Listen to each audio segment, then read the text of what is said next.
Counting হচ্ছে এখন, তো এই মুহূর্তে আমার বলার কিছু নেই। রেজাল্ট ভালো হয়নি, শিলিগুড়ির রেজাল্ট নিয়ে অনেক কিছু বলার থাকতে পারে, কিন্তু এখন যেহেতু কাউন্টিংটা চলছে, পোস্টাল ব্যালট আপনারা জানেন 5টা বাক্স খোলা ছিল। আমরা প্রোটেস্ট দিয়েছি বিভিন্ন জায়গায়, বুথগুলো পর্যালোচনা করব।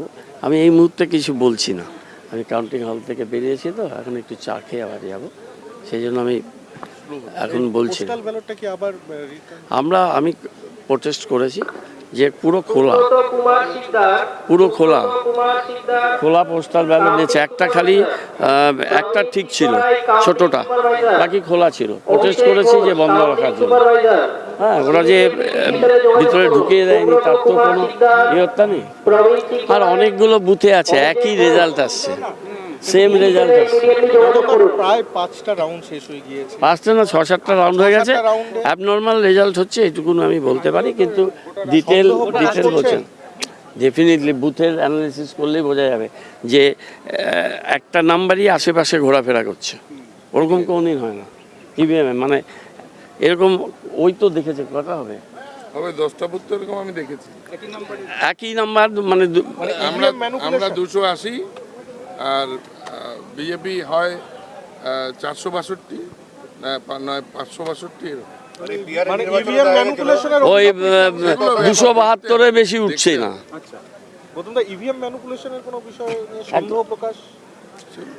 সেটা তো পরে বলবো, দিদি তো টুইট করেছেন। আমার ফলাফলটা স্বাভাবিক লাগছে না, এটুকুন বলতে পারি।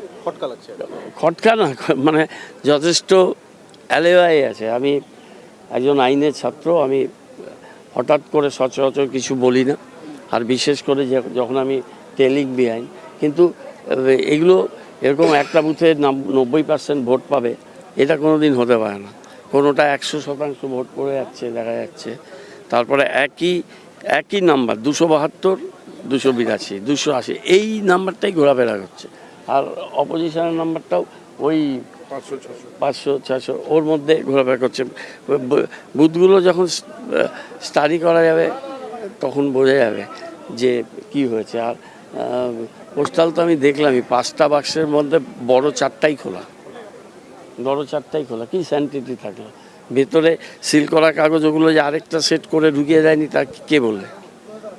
সবার সামনে তো সিল হবে না, সিলই নাই। আর বাক্সগুলো দুমড়ানো, প্রত্যেকটা বাক্স দুমড়ানো।